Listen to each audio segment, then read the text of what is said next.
my dad actually calls me every game, and that's kind of what keeps me going, because he like I said, he played basketball, and he just talks to me about my game before the game starts, so I can be in the right mindset and in my shoes throughout the whole game.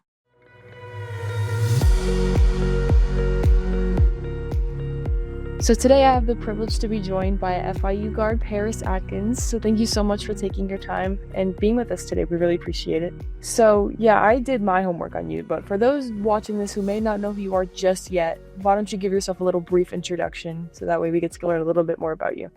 My name is Parris Atkins. I am a senior guard at FIU women's basketball, and I'm from Little Rock, Arkansas. Awesome. So you've had quite a journey up until this point. So from Central Arkansas to then Dodge City Community College, and now you're finishing your collegiate basketball career at FIU. What made you choose each step along the way, and just how did each of those steps that you've taken ultimately lead you here? When I chose UCA, I chose that because it was close to home, and I was a freshman and I was not ready to leave home. So I was like, just going to stay close to home.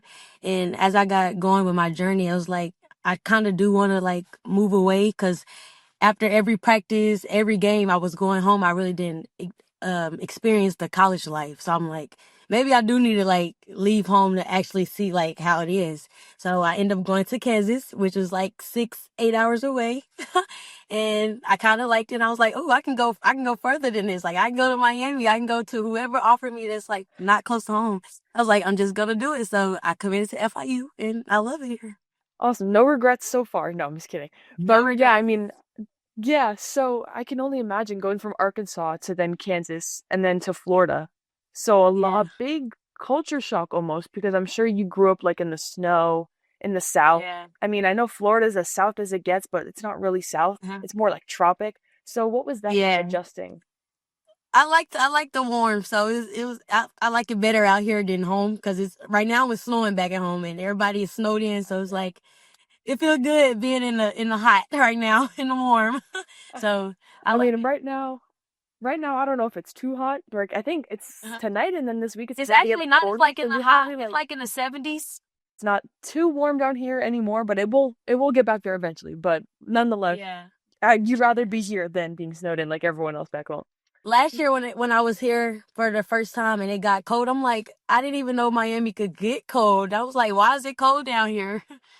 Yeah, we do not have seasons here, which is probably something you've learned along the way, is that it consistently stays warm year round, which can't really complain about that. But like you said, you grew up in Little Rock, Arkansas, and then now that you've been in Florida, I mean, I'm sure there's been a lot of different like basketball culture in Arkansas compared to Florida. So just from your early, like remembering the early stages of you starting to play basketball, who were your early influences, and how was it like falling in love with basketball? At first I really didn't like basketball. My dad actually forced me to play basketball. I was a cheerleader. I wanted to be on the sidelines cheering. And so when my sister started playing, I'm like, okay, so my sister looked good doing it. Maybe I can do it. So after that, and I started in, I want to say like 4th or 5th grade. And then I actually started taking the series in middle school. So 6th grade. And yeah, just fell in love with it. Because it came natural, so I didn't really have to force anything. So it just came to me, and I was like, I like it. That's awesome. Yeah, I know you said you didn't have to force anything, but like you mentioned, you feel like your dad kind of forced you into it. But then again, I feel like he kind of had a plan all along, because he knew. Did he have a feeling that eventually you would get to where you are today, like at this level?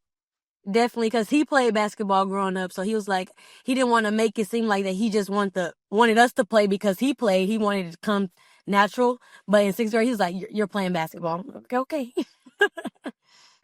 So then from 6th grade going forward, just how has that journey been, just progressing with the sport and just going day by day, year by year, and just knowing that eventually you'd end up in the position you are now? Just like, what has that progress been like for you? Just trusting the process and putting in work to getting where I'm at now. So it's just, trusting the process through it all. It was a long journey. Right, yeah. And then in high school, you went to Bryant High School. And then kind of throughout high school, when did you realize you had the potential to play Division I basketball? Because, I mean, I'm not sure. I think you get recruited out of junior year, or you can start and then you can't actually commit till senior year. So just through that high school experience, when did you kind of realize like, hey, maybe I can play Division 1 basketball? When I got my first offer from UCA. So I was like, oh, okay, maybe I can like take it to another level. Cause at first I'm like, I don't think, at first I was like, I don't think I can like play at the college level. Cause like I wasn't getting no interest from no college coaches, none of that. Nobody was talking to me until I got on a call with UCA. Like the very first time I ever talked to them, they offered me on the spot. So I'm like, oh, okay, so maybe I can like take it to the next level. And then they was close to home. So that's why I was like, yeah, I'm taking this one. Oh yeah, I'm sure. And then I like you mentioned you weren't really getting a lot of the calls that you were hoping to get, and then UCA gave you that opportunity. But throughout that whole recruiting process, did you at all feel discouraged that you weren't getting calls? Like did you have a plan of action in case you didn't get that call? Like what was going through your mind throughout that time? Yeah, if I didn't get a D1 call, I was like, I'll take the JUCO route, which I did already, but like, I just didn't, I don't know. I feel like a lot of people judged if you went the JUCO route, and I didn't, I don't know. Maybe you're not good enough to go to Division 1 level. So that's what I was scared of, going JUCO, which I wish I would have went JUCO my first year because it was actually a great journey going JUCO. I feel like I learned more about myself. I put in work to get to where I'm at now, so. That's awesome. And then I know like you mentioned how back then going the JUCO route initially wasn't like ideal, and how you said you didn't want people to think like, oh, like she's not good enough to go D1 so she has to go to a junior college. But now Yeah. they have a rule change where now going to JUCO is actually more appealing to younger Yeah. athletes like going into their first year of college. So just kind of knowing that it's all playing out the way it is now, would you have changed anything back then, or would you have Yeah. stayed the course how you've already Um, done it? Like, After I left Kansas my sophomore year, I literally told the coach, Coach Steele, that recruited me. I told him, I was like, if you would have recruited me my freshman year, like I definitely would have came here, because JUCO is like AU basketball in the summertime. You go play in front of thousands of coaches, like, and I was like, if I would have known this, I definitely would have came my first year. I would have got more experience. I would have got seen better. I probably could have got a higher Division 1 scholarship. I was like, I definitely would have took this route. So if I could go back, I would definitely change that, going JUCO, to get seen more about my game. yeah, so just kind of walk me through that whole experience. So you went from UCA, which was a Division 1 school, and then you Mhm. transferred down to a JUCO, and then now right now you're at FIU, so another Division 1. So just what Mhm. went into your process kind of transferring down to a JUCO? Like, what made you realize like, hey, maybe the JUCO route is for me at this point in my career? Coming from UCA, I didn't have a good experience, so it was just like I kind of fell out of love with basketball. So I'm like, I might as well just go the JUCO route just to see like how it is, and if I fall back in love with it. If I do, then I'll go back to Division 1, because I was like, since I already played at Division 1, I can just work my way back up to Division 1. So that was the process with all that, the mindset with all that. And then what would you say was your favorite experience with your time in JUCO? Because I know you so far you've talked very highly of your experience. So what would you say was the highlight of your experience in JUCO?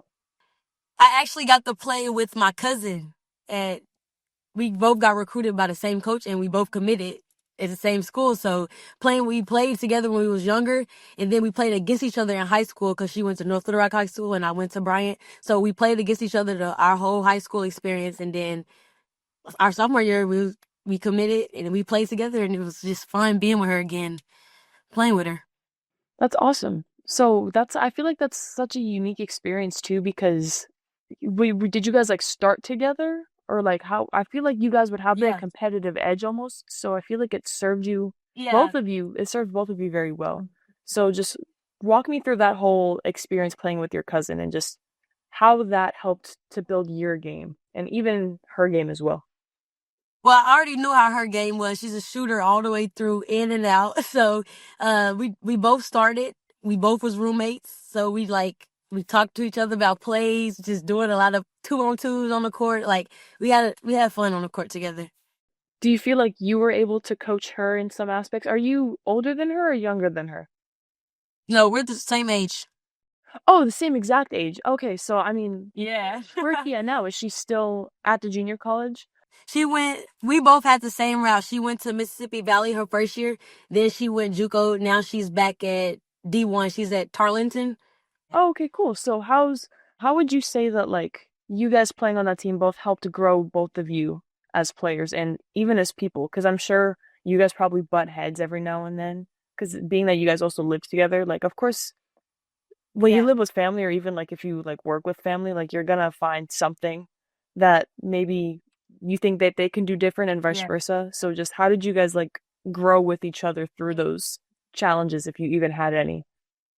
I feel like since we knew each other already, it was easy to like take the um how we talk to each other. We didn't take it to heart. We didn't take it to our head. Like we took it and we moved on. So I feel like us being as close as we were are, it really didn't break a bond between us. We just took the criticism and went on about our day.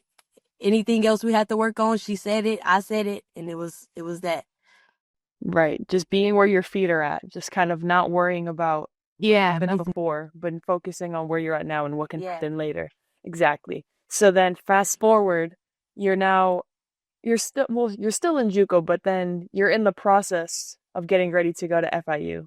What was that whole Mhm. experience like? Like what was your talk with coach like? What really convinced you that FIU was going to be your final destination? When I came on my visit, I was with some of the players and talking to the coaches, and I just clicked with the players and I clicked with Coach Burks. It was like Coach Burks was a mom away from home, so it was like I feel like this is home. Like when I was talking to her, she was honest about everything. Like she's just a straight up coach. I love Coach Burks. Awesome. And then now that you're playing, like your season's still actively going on, but you're playing nearly 30 minutes a game as a senior, which is very impressive. So that means the team like relies on you heavily and that you're a very big playmaker for the team. Walk us through like a typical day for you. Like what does your preparation from tip off to the final buzzer look like? And just walk us through a day in the life of Parris Atkins, I guess. I wake up, eat some breakfast. We do a little shoot around. Uh, Sometimes I eat breakfast, sometimes I don't, but I eat breakfast, shoot around, then I get treatment after shoot around, and then we getting ready for the game. Then it's game time. It's game time. Do you all have like a superstition that maybe helps you play a little bit at your best, like gives you more like of an edge, like anything like that? No, not really. Just put my headphones on and lock in. Do you have, what do you listen to before a game? Like what kind of playlist do you have going on before a game? Like are you more calm or do you need to get like um, amped up, hyped up? no, I'm definitely more hyped up. I definitely listen to a lot of rap. Try to during game days because it gets me going. But I forgot to tell you that my dad actually calls me every game, and that's kind of what keeps me going because he like I said, he played basketball and he just talks to me about my game before the game starts so I can be in the right mindset and in my shoes throughout the whole game. And what would you say is like a big piece of advice that you've gotten from him that you carry to this day and that you kind of always have in the back of your mind? Like you said, before a game, he likes to call you. So just what's something that he's told you that has stuck with you still? Um, if it's not working on the offensive end, defense, it starts with defense for sure. So just always having like that kind of like inverse mindset. If one thing doesn't work out, then the next thing's gonna work out and vice versa. Yeah. He've always told me like if you're not scoring, get rebounds. If you can't get rebounds, get assists. If you're not getting assists, get some steals. Like just try to hit every category in basketball. Right. Because if you can't get one thing, you're gonna have to eventually get another. And you're gonna get Yeah, one of those things out of the way. So just if you make something out of nothing or make nothing into for something. sure. I forget how the saying goes, Yeah. but probably like that similar mindset. And then how much time how much time would you say you spend watching film? Like what do you look for when you're breaking down like either like the scouting report or just watching yourself in like other games? Like what's the one thing that you tend to focus on the most? Uh, I look at like the moves I do or what move I could have done, or how can I be better on this part, or if I was here, I would have got this steal. Like, I should have boxed out here. Like, I just look at all categories. If I should have passed it, if I should have laid it up, Just check off. bad shot, good shot. Yeah. And so then moving on to your encore performance, like we're past pre and post game, we're talking about in the game. You're sixth in Conference USA for field goal percentage with 46%. What's your secret? Is it like the shot selection? Is it just reps? Like, what goes into that?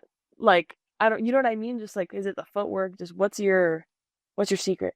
I really don't know. I'm just very quick. So my first step against anybody's defense, I feel like I just have them beat. So it's just beating them to the spot and focusing on finishing that shot. And then this is another one too, because this is kind of answering the last question where your dad was like, oh, if it's not your offense, it's your defense. You're fourth in the conference, averaging 2.5 steals a game. So would you say you take more pride in your offensive game or your defensive game? Because you're very strong with both. Ooh, that's a good question. Ooh, I don't know. I would say maybe defense, because I feel like it starts with defense on how I play my game. Yeah, I'll say defense. Defense? Would you say it's like, because like I said, you're equally good on both offense and on defense, but do you just find it more fun being on defense? Because I feel like your dad even said it's the defense like makes the game in a way. So would you just say like you have more fun when you're defending or like when you have the ball in your hands? I'll say defending because I like to play passing lanes. Like, I feel like I play defense, but then again, I don't play defense because I play the passing lanes. That's how I'll get my steals. So I like to play the passing lanes. And that turns over to like layups, field goal percentage. That's how I feel like my field goal percentage is good too, because I get steals and then I'm by myself at the rim. So that's another reason. Awesome. And then beyond the stats, what kind of teammate do you try to be and how do you lift your other teammates up around you when things get tough? I definitely try to be a leader with being the only senior that's playing this year. So, just uplifting my teammates when they get in their head, like, we're still in this. Your mistake is okay. Like, don't live in your mistakes. That's what Coach Burks always tell us. Don't live in your mistakes. Move on. So I just try to keep that in their mind and cheer them up whenever they're down or whatever. Awesome. So congratulations on your All Conference USA honor. What does that accomplishment mean to you as a senior and just being that like you received this type of recognition? It shows that I actually work hard and I'm putting in the work to get to a different level of what I'm trying to be at. So I really appreciated that award because I've put in the work to get to where I'm at now. Exactly. And then I guess kind of backtracking. So your freshman year at UCA, you had only played 11 games, and now at FIU, you're playing in every single game for 30 plus minutes a game. So how has that experience fueled you to just kind of know that like your journey, even though it's come a long way, like it was all worth it in the end?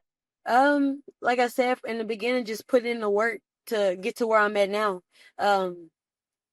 My freshman year was a hard year just because I was a freshman, but just growing up and staying in my shoes the whole journey and, working towards it, it pays off. And then, so while you are in your final season as an FIU Panther, when everything's all said and done and you put on that jersey for the last time, how do you want to be remembered as both a player and as a person? That I was a leader on the court and off the court, and I just always showed up whenever I was needed. Whenever my jersey number was called or my name was called, I always showed up. And then I know, like I mentioned prior, that your season's still actively going on, but for anyone watching or listening that is just now deciding to tune in, what's one thing that you want fans to know about you currently? That I'm just a hardworking player. Like, I'm gonna get it done. If I have a mission to get done, I will get it done. And then, as a closing remark, if you have anybody that you want to give a shout out to, you can do so right now. Family, friends, coaches, teammates, anyone that comes to mind. I'll say Coach Burks for just believing in me and trusting me throughout this whole process. Because she was my way back to Division 1 when I didn't think I could make it. So definitely Coach Burks. I also say my mom and dad and my sister for just with me through this journey as well. Whenever I'm in my head, they texting me, making sure I'm okay. Like, yeah. Awesome. So, Parris, I wish you nothing but the best of luck the rest of the season, and congratulations on a great senior year. And I can't wait to hear more about you and see all the things that you accomplish in the future. Thank you. Of course.